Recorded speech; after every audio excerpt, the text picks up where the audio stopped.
नमस्कार दोस्तों, आज हम बात करेंगे 12वें घर के बुधदेव की। 12वें घर के बुधदेव जिस जातक की कुंडली में होते हैं, वो इंसान इस दुनिया में सुनहरे मौके छोड़ने के लिए आया होता है। 12वें घर के बुधदेव वाला इंसान बुनियादी समझ तो रखता है, लेकिन उसको कहाँ पे किस तरीके से इस्तेमाल करना है, ये उसके बस की बात नहीं होती। यहाँ पे बुधदेव कुछ हद तक साथ तब दे देते हैं अगर बुधदेव अपनी उच्च की राशि में बैठे हों या शुभ हों।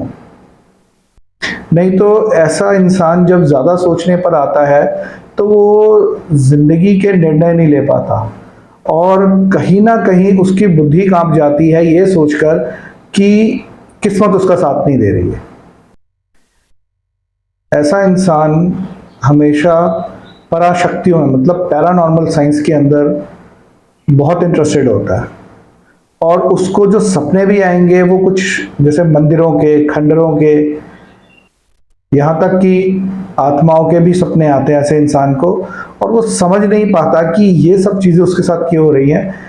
इसका संबंध उसके पिछले जन्म से जुड़ा होता है। ऐसे जातक का कई बार बिना किसी कारण के सिर में दर्द भी होने लग जाता है और ऐसा जातक पीर फकीरों के और साधुओं को भी ढूंढता रहता है कि कोई ऐसा उसे सिद्ध पुरुष मिल जाए कि जो उसके जो ये सपने आ रहे हैं और जो उसके साथ हो रहा है उसका कोई निदान दे दे। और अगर बुधदेव उच्च के होंगे या शुभ होंगे 12वें घर के अंदर तो उस इंसान को ऐसा इंसान मिल भी जाता है। लेकिन अगर अशुभ बुधदेव उसकी कुंडली के अंदर 12वें घर में बैठे हों, फिर वो इंसान सिर्फ पैसे ही खर्चता रहता है और ढूंढता ही रहता है, लेकिन उसको ऐसा कोई इंसान मिल नहीं पाता।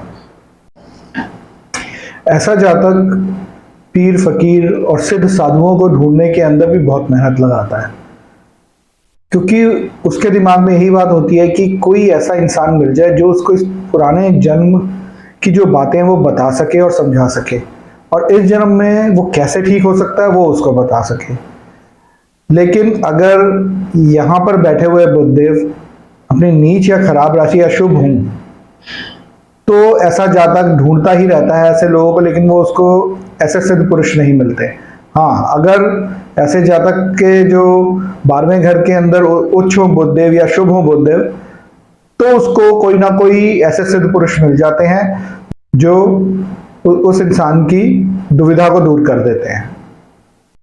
ऐसा जातक अपने सगे संबंधियों के नीचे काम करता है जिनकी हालात उससे बेहतर होते हैं, और ऐसे जातक को एक चीज का बहुत ध्यान रखना चाहिए कि उसे 25 साल की उम्र से पहले शादी नहीं करनी चाहिए, क्योंकि 25 साल की उम्र से पहले अगर शादी की तो उसकी अपनी सेहत और कामकाज और रुपए पैसे पे बहुत ही ज्यादा बुरा असर पड़ेगा और उसके पिता के कामकाज के ऊपर भी बहुत ज्यादा बुरा असर पड़ेगा, और ऐसा जातक बिल्कुल तबाह हो सकता है अगर वो ये गलती कर जाए। तो अगर शनि देव 12वें घर के अंदर बुधदेव के साथ बैठे हो तो बुधदेव का जहर थोड़ा सा कम हो जाता है और वो बहुत ज्यादा बुरा प्रभाव नहीं देते।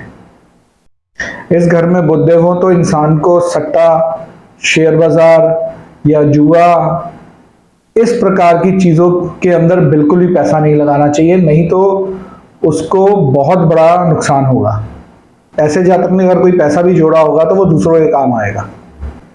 उपाय के तौर पर 43 दिन लगातार केसर का तिलक नाभि जुबान माथे पे लगाएं, और अगर शनि देव अच्छे हैं जन्म कुंडली के अंदर तो एक स्टेनलेस स्टील का बेजोड़ छल्ला लेकर अपने दाएं या बाएं हाथ की सबसे छोटी उंगली में डाल दें। देखने में यह भी आया है कि 12वें घर का बुध आदमी को ज्यादा बुरे असर देता है, औरत को इतने बुरे असर नहीं देता। तो आप ये उपाय कर देखिए और प्रभु कृपा से इसका लाभ उठाइए। धन्यवाद।